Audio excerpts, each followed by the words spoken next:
এই তো ট্রাম্পের ছবি নিয়ে ফিরে আসছে। কেউ কেউ মনে করতেছে নরেন্দ্র মোদীর কাঁধে চড়ে ফিরে আসতেছে। ছাত্র জনতা, যুবক, শ্রমিকরা বলি, শোনো, যে পথে ফেরাউন গেছে, হযরত মূসা আলাইহিস সালামের যুগের ফেরাউন যে পথে গেছে, যুগে যুগে ফেরাউনের অনুসারী ফেরাউনও সে পথে যায়। ফেরাউনকে আল্লাহ তাবারক ওয়া তাআলা নিদর্শন বানিয়েছেন। ফেরাউনের উত্তরসূরি যারা, তাদেরকে আল্লাহ নিদর্শন বানিয়ে দিবেন। আর যাদেরকে আল্লাহ তাবারক ওয়া তাআলা গজবে ফেলে নিদর্শন বানান, তারা কখনো ফিরে আসতে পারে না। চ্যানেলটি সাবস্ক্রাইব করে আমাদের সঙ্গেই থাকুন। খামাখা দেশকে অস্থির করতেছে, খামাখা দেশকে অস্থির করতেছে। এখনো তারা তাদের অপরাধের জন্য অনুতপ্ত নয়।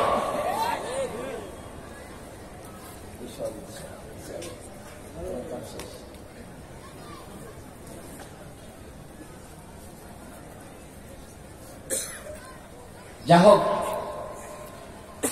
মুসলমান দেশে আমি দাড়ি রাখবো, এটা জঙ্গিবাদের আলামত। বলবে হুজুর, এই তো দুজন দাড়িওয়ালা গ্রেফতার করেছি, জঙ্গিবাদের সঙ্গে জড়িত। খেয়াল করুন আমার কথা। আমি বলবো, এই তো দুজন দুর্নীতিবাজ ধরা খেয়েছে, যার চেহারায় দাড়ি নাই। কথা ঠিক না বেঠিক? চলো এবার সব দাড়ি ছাড়া লোক গ্রেফতার করে দিল। এটা কোন বিচার হল? মাদ্রাসার ছাত্র একজন ধরেছে, মাদ্রাসা জঙ্গিবাদের প্রজনন কেন্দ্র। তাহলে ইউনিভার্সিটির কেউ যদি দুর্নীতি করে ধরা খায়, তোমরা এই কথা কেন বলো না যে ইউনিভার্সিটি দুর্নীতিবাজ প্রজনন কেন্দ্র? কথা ঠিক না বেঠিক? ইউনিভার্সিটিতে, জাহাঙ্গীরনগর ইউনিভার্সিটিতে ধর্ষণের সেঞ্চুরি পর্যন্ত করে ফেলেছে। তোমরা কেন বলো না যে ইউনিভার্সিটি ধর্ষক প্রজনন কেন্দ্র? ঘুষ, দেশের টাকা পাচার কারা করে? কোন শ্রমিক দেশের টাকা পাচার করে না। উচ্চ শিক্ষায় শিক্ষিত তারাই দেখবেন কলমের খোঁচায় দেশের টাকা পাচার করে। আর তারা পড়েছে সব নামি দামি কলেজ ইউনিভার্সিটিতে। তাহলে তোমরা এই কথা কেন বলো না যে নামি দামি কলেজ ইউনিভার্সিটি গুলো অর্থ পাচার প্রজনন কেন্দ্র? তখন তো তোমরা এই কথা বলো না, বলবে না।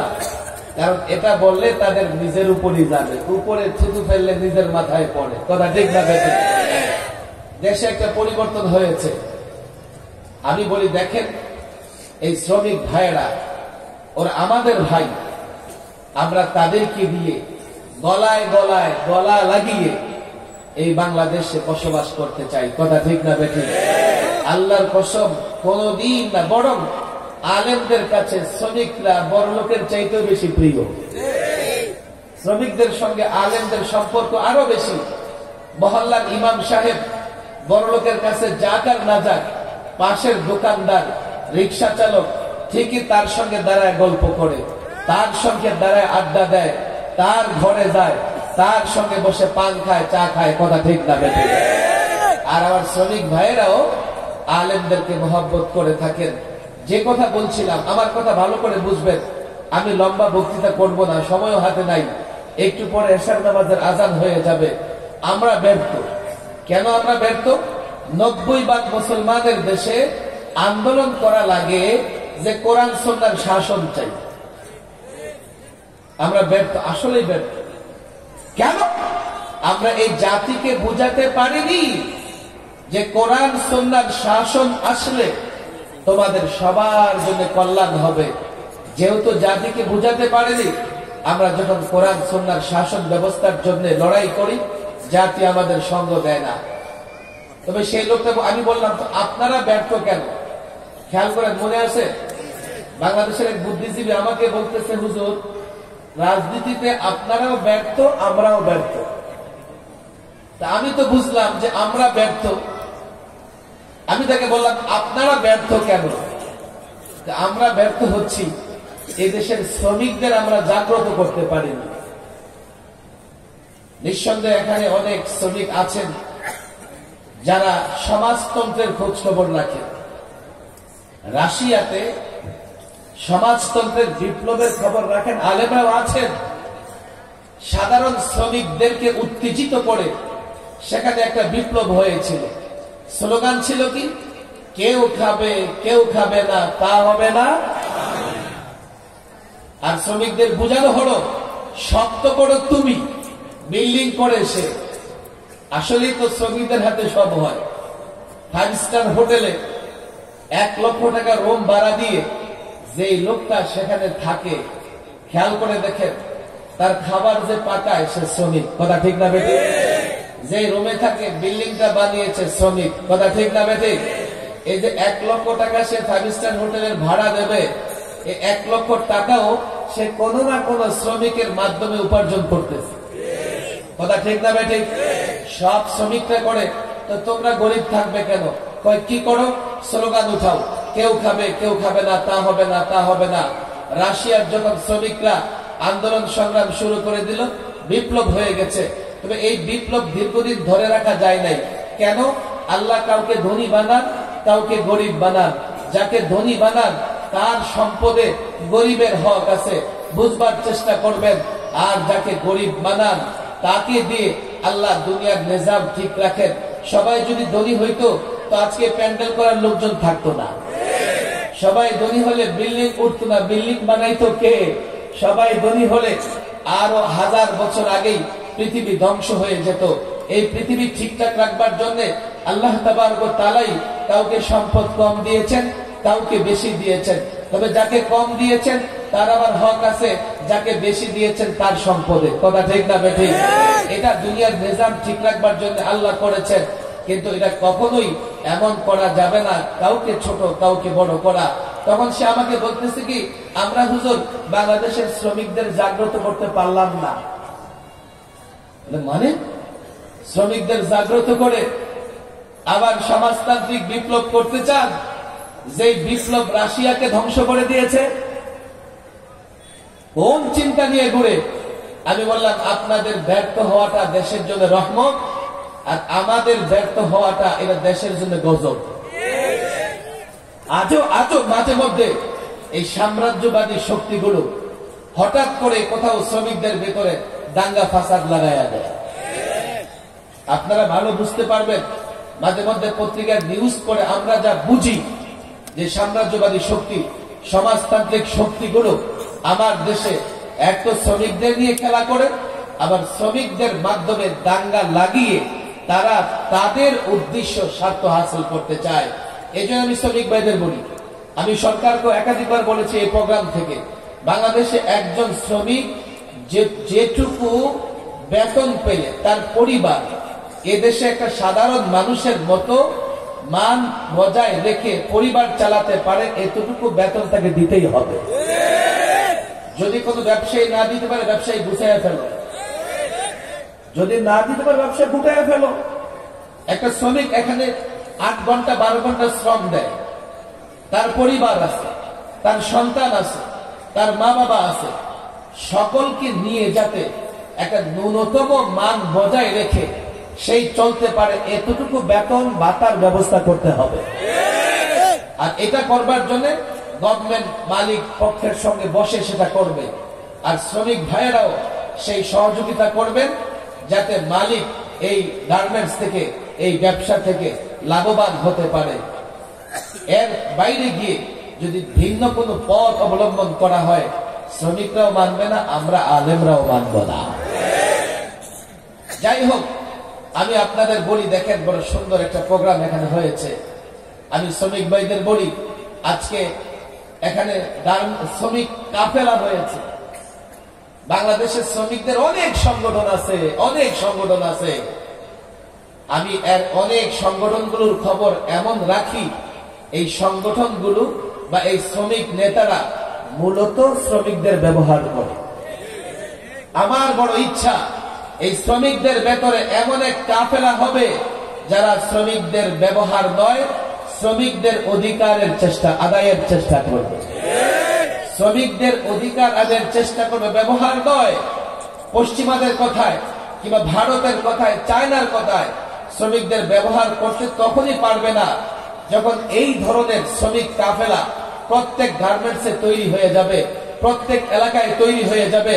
তারা যদি সতর্ক থাকে, তারা যদি সচেতন থাকে, তো শ্রমিকদের ব্যবহার করে কোন সংগঠন, রাজনৈতিক সংগঠন, সাম্রাজ্যবাদীদের দোসর কোন সংগঠন না গার্মেন্টস সেক্টরকে উত্তেজিত করতে পারবে, না শ্রমিকদের ব্যবহার করে দেশের ক্ষতি করতে পারবে।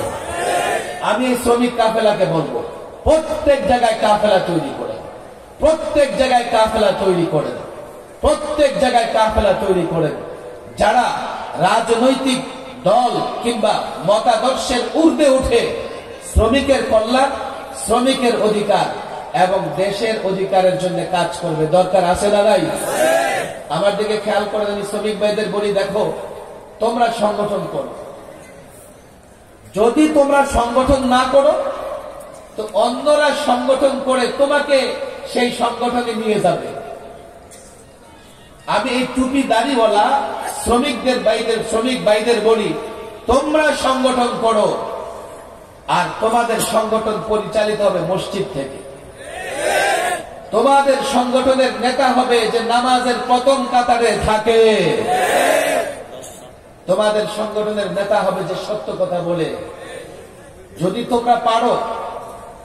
তোমরা পারো তোমাদের অধিকার আদায়ে মাঠে নামতে হবে না, মসজিদে বসে থাকো, তোমাদের অধিকার তোমাদের ঘরে পৌঁছে যাবে। যেহেতু এই সংগঠনগুলো নানান সংগঠন নানা ভাবে নানা জায়গা থেকে পরিচালিত হচ্ছে, শ্রমিকরা বারবার মাঠে নেমেছে, আজ পর্যন্ত আমি কোন মাঠে নামার পরে ন্যায্য দাবি পূরণ হতে দেখিনি। আংশিক পূরণ হলেও পুরোপুরি আমি তাদের ন্যায্য দাবি পূরণ হতে দেখিনি। ওলামা ইকরামদের ধন্যবাদ দিতে হয়, আসলে ওলামা ইকরামদের। আমার শ্রমিক ভাইয়েরা সারাদিন গার্মেন্টসে কাজ করেন আর তাদের সন্তানদেরকে মাদ্রাসায় রেখে যান, কথা ঠিক না বেঠিক? আমি আলেমদের বলবো, গলিতে গলিতে মাদ্রাসা বানান। আমার শ্রমিক ভাই বোন সারাদিন থাকবে গার্মেন্টসে, আপনারা সেখানে তার সন্তানদের পাহারা দেবেন, তাহলে এই সন্তান কোনদিন মাদকাসক্ত হবে না। নাহলে এই সন্তানদের কিন্তু বাঁচাতে পারবো না। শ্রমিকের ছেলে শ্রমিকই থাকবে কেন? শ্রমিকের ছেলে আরব হবে, শ্রমিকের ছেলে অফিসার হবে। আর এই বিষয়টা নিশ্চিত করতে পারে ওলামায়ে কেরাম। আপনারা প্রাথমিক শিক্ষা এমন ভাবে দিয়ে দেন, একটা সন্তানকে মানুষ বানিয়ে দেন, যাতে পরবর্তীতে সে দেশের নেতৃত্ব দিতে পারে, পরবর্তীতে সমাজের নেতৃত্ব দিতে পারে। আমি আপনাদের কাছে একটা আবেদনই জানিয়ে যাই, হে ভদ্র, হে যুবকেরা, নামাজি যুবকেরা, দাড়ি টুপিওয়ালা যুবকেরা, তোমরা অন্য যুবকদের নিয়ে সংগঠিত থাকো। তাহলে অন্য কেউ সংগঠন করে ভালো যুবকরে সেই কাতারে নিয়ে বিভ্রান্ত করতে পারবে না।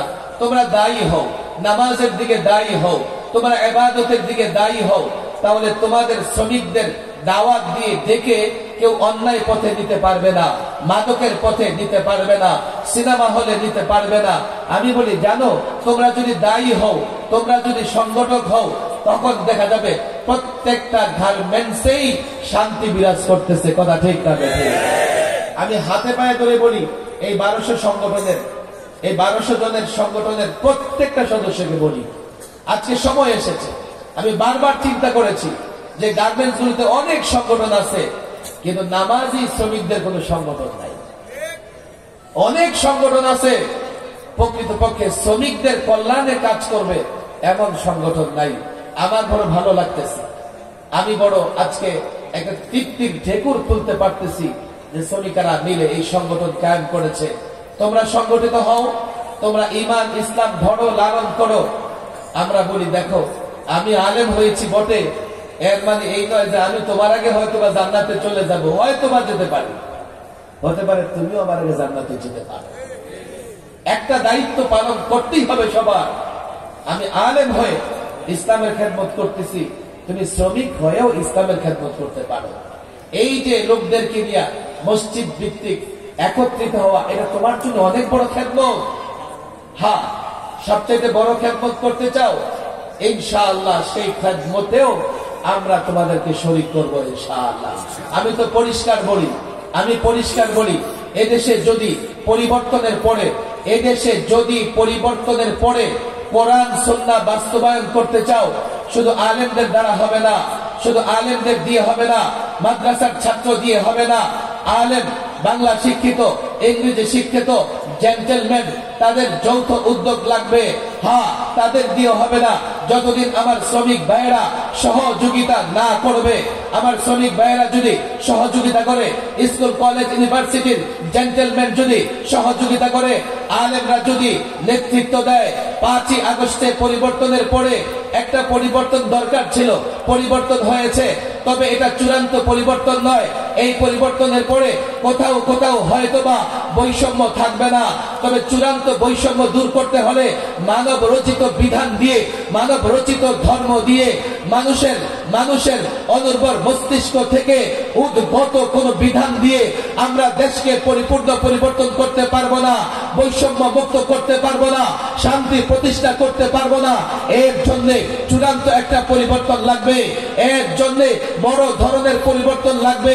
তবে হ্যাঁ, সেই পরিবর্তনের আগে টার্গেট, সেই পরিবর্তনের আগে লক্ষ্য ঠিক করতে হবে। আমাদের লক্ষ্য হবে ইসলাম। কেন ইসলাম শান্তির ধর্ম? কেন ইসলাম সাম্যের ধর্ম? ইসলামে কোথাও বৈষম্য নাই। ইসলাম মানবতার ধর্ম, ইসলাম শান্তির ধর্ম, ইসলাম বিজয়ের ধর্ম। টার্গেট হবে ইসলাম। ইসলাম প্রতিষ্ঠার জন্য শ্রমিক, ইসলাম প্রতিষ্ঠার জন্য আলেম, চাকরিজীবী এক কাতারে নেমে আসবে। টার্গেট যখন ইসলাম হবে, পরিবর্তনে রক্ত দিতে হবে না। এই 5ই আগস্ট পর্যন্ত, জুলাই থেকে 2000 ছাত্র জনতা রক্ত দিয়েছে। আমি তো বলি, শ্রমিক যদি ইসলাম চায়, চাকরিজীবী যদি ইসলাম চায়, মালিক যদি ইসলাম চায়, ব্যবসায়ী যদি ইসলাম চায়, আলেমরা তো ইসলাম চাই। আর নিজ নিজ জায়গা থেকে একটা স্লোগান দেয়, আমরা পরিবর্তন চাই, পরিবর্তনের পরে ইসলাম চাই। ওই পরিবর্তন বিনা রক্তপাতে হবে এবং বিনা রক্তপাতে বাংলাদেশে ইসলাম কায়েম হবে।